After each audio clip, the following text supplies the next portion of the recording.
যোগ একজন ছেলে আকাশের দিকে তাকিয়ে বলল, মা, চাঁদ কি আমাদের বাড়ি পর্যন্ত আসতে পারে? মা বলল, না। ছেলে বলল, তাহলে প্রতিদিন এত দূর থেকে কে আমাদের দেখে?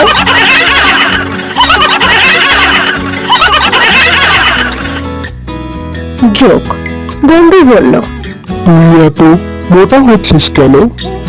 আমি বললাম, ডাক্তার বলেছে রাতে কিছু না খেতে।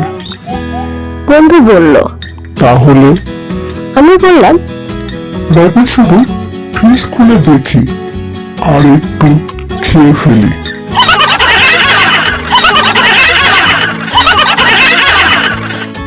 যোগ একজন লোক দোকানে গিয়ে বলল, ভাই, এমন ঘড়ি আছে যেটা কখনো ভুল সময় দেখায় না?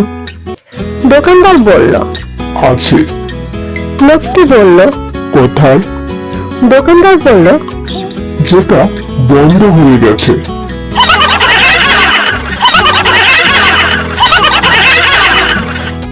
একদিন ঘন জঙ্গলে একটি ক্ষুধার্ত বাঘ ঘুরে বেড়াচ্ছিল।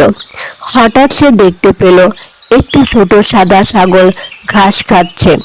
বাঘটি মনে মনে বলল, আজ তো দারুণ খাবার পেয়ে গেলাম।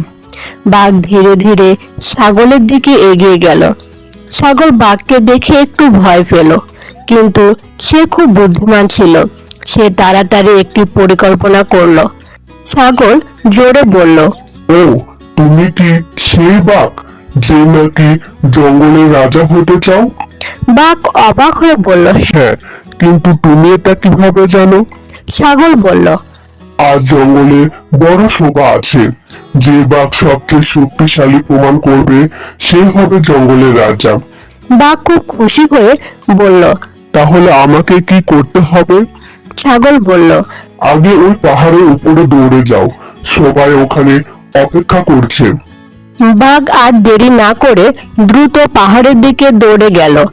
আর সেই সুযোগে বুদ্ধিমান ছাগল দ্রুত জঙ্গল ছেড়ে পালিয়ে গেল।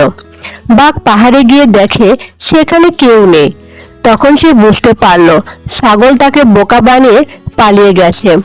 বাঘ লজ্জা পেয়ে বলল, আজ থেকে আমি কাউকে অবহেলা করব না। তো বন্ধুরা, এই গল্পটি থেকে আমরা এই শিক্ষা পাই, বুদ্ধি অনেক সময় শক্তির চেয়ে বড়। একটি ছোট্ট গ্রামে থাকতো একটি ছেলে, তার নাম ছিল রাকিব। রাকিব খুব গরিব ছিল, কিন্তু তার মন ছিল খুব ভালো। সে সবসময় অন্যকে সাহায্য করতে ভালোবাসতো। একদিন সন্ধ্যায় রাকিব মাঠের পথ দিয়ে বাড়ি ফিরছিল। হঠাৎ সে দেখতে পেল রাস্তার পাশে এক বৃদ্ধ লোক বসে আছেন।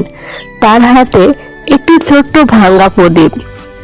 রাকিব কাছে গিয়ে জিজ্ঞেস করলো, চাচা, আপনি এখানে একা বসে আছেন কেন? বৃদ্ধ লোকটি ধীরে ধীরে বললেন, বাবা, আমি পথ হারিয়ে ফেলেছি আর এই প্রদীপটা ভেঙে গেছে, তাই অন্ধকারে কিছুই দেখতে পাচ্ছি না। রাকিব একটু ভাবলো, তারপর নিজের ব্যাগ থেকে একটি ছোট মোমবাতি বের করলো। সে মোমবাতি জ্বালিয়ে বৃদ্ধ লোকটির হাতে দিল। রাকিব বলল, চাচা, এই আলো নিয়ে ধীরে ধীরে হাঁটুন, আমি আপনাকে গ্রামের রাস্তা পর্যন্ত পৌঁছে দেব। বৃদ্ধ লোকটি খুব খুশি হলেন। তিনি বললেন, বাবা, তুমি খুব ভালো ছেলে। তোমার এই ছোট্ট আলো একদিন অনেক বড় সুখ হয়ে তোমার কাছে ফিরে আসবে। রাকিব হেসে বলল, আমি শুধু চাই সবাই ভালো থাকুক। কয়েক বছর পরে রাকিব বড় হয়ে গ্রামের একজন সম্মানিত মানুষ হলো। সবাই তাকে ভালোবাসতো, কারণ সে ছোটবেলা থেকেই মানুষের পাশে দাঁড়াতো। আর গ্রামের মানুষ বলতো, ছোট্ট প্রদীপের আলোয় একদিন পুরো গ্রামকে আলোকিত করেছে।